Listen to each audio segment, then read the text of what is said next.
So, hello kaibigan. Ayan, so welcome back to my YouTube channel and welcome back kaibigan. So, ayan. So, marami nagtanong kasi sa akin, paano daw ba mag-register sa Globe One app, kung paano mag-register doon ng SIM. So, in this video, turuan ko yun. So, napakadali lang talaga. At yun, para sa isang direct process. So, hindi niya kailangan pumunta sa website na mismong Globe para mag-register. So, dito, is napakadali lang dito mag-register sa Globe One app. At yun yung ituturo ko sa inyo ngayon kay station, and tuturo ko sa inyo step by step yung process na gagawin natin dito para malaman nyo po, and don't skip po, napaka-importante po nito lalo na kapag mag-register po tayo. So yan na, hindi ko na papatagalin, baka mainip kayo at ito na ituturo ko sa inyo, kaya station, and ito na. Hello kaibigan, and so nagbabalik ulit ang yung Sir James K para mag-atid ng bagong kaalaman sa pag-tutorial online. So dito, in this video, turuan ko yung kung paano mag-register gamit yung Globe One App account. So dito, search nyo lang po doon sa Play Store, Globe One App account. And yun, at download nyo po yung Globe One App. So sa akin is meron na po, which is ito po siya. Ayan. So tap lang po natin yung Globe One App and create and register an account. So dito, kung gusto nyo po ng malaman kung paano mag-create ng Globe One App account, so pwede po kayo dito. At comment down below lang po. Ayan kaibigan, so dito, ito po yung mismong dashboard. So sa akin is okay na po. So dito po, so meron po nakalagay dito sa akin is registered na po yung aking Globe. So meron pa akong bagong Globe account. So i-register po natin dito sa ating Globe One App account. So ito po yung makalagay kapag nakapag-register na po kayo. At kapag wala naman po is unregistered po yung makalagay dyan. So ito po yung ating register SIM card. Yan. So, register your SIM. So, ito po yung bago na feature ng Globe One app. So, dito po, tama lang po natin yung register. At dito po, ayan. So, ito po yung aking registered account. At dito po, pwede po kayo mag-add ng account. So, kayo nang bahala. So, pwede kayo dito mag-next. Ayan. So, next lang po natin kapag okay na po. Ayan. So, antayin lang po natin. Just a moment. At dito po, hihingian po kayo ng authentication code for starting pa lang po yan. So, meron kayong authentication code at hihingi po yan sa inyo. So, dito, accept mo lang muna natin to. Ayan, so, dito, antayin niyo po at lagyan niyo po dito yung authentication code.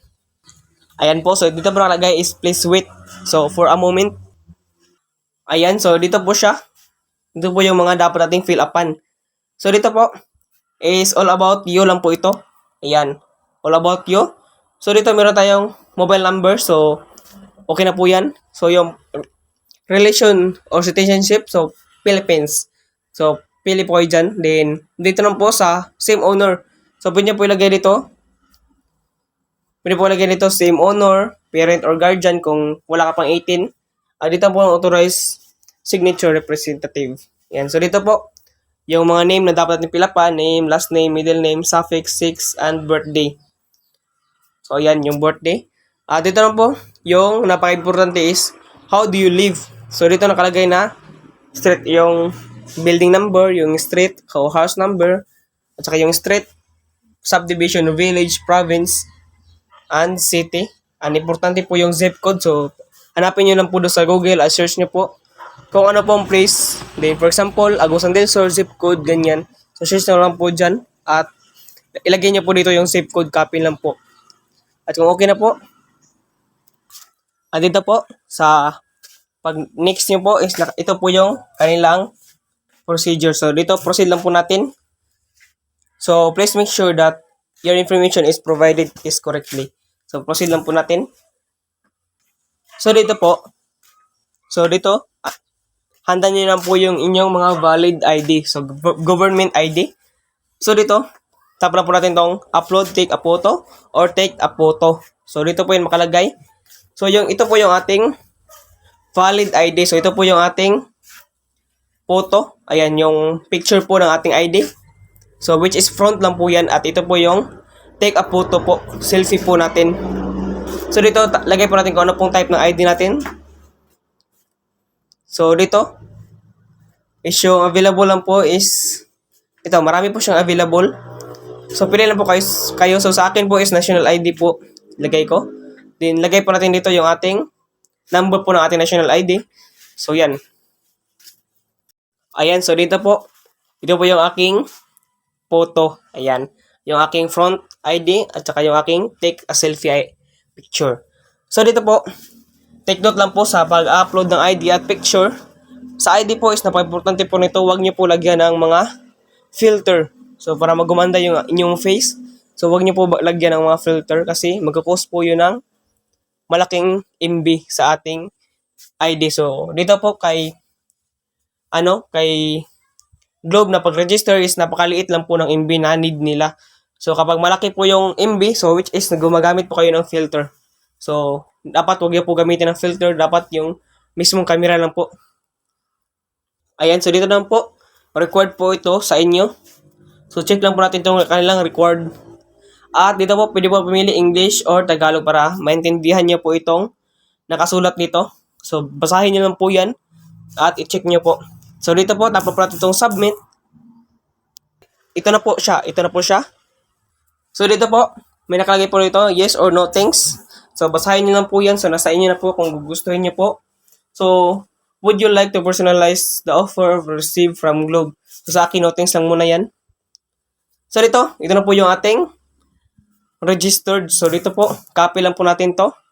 Ito po yung ating reference code sa pag-register natin.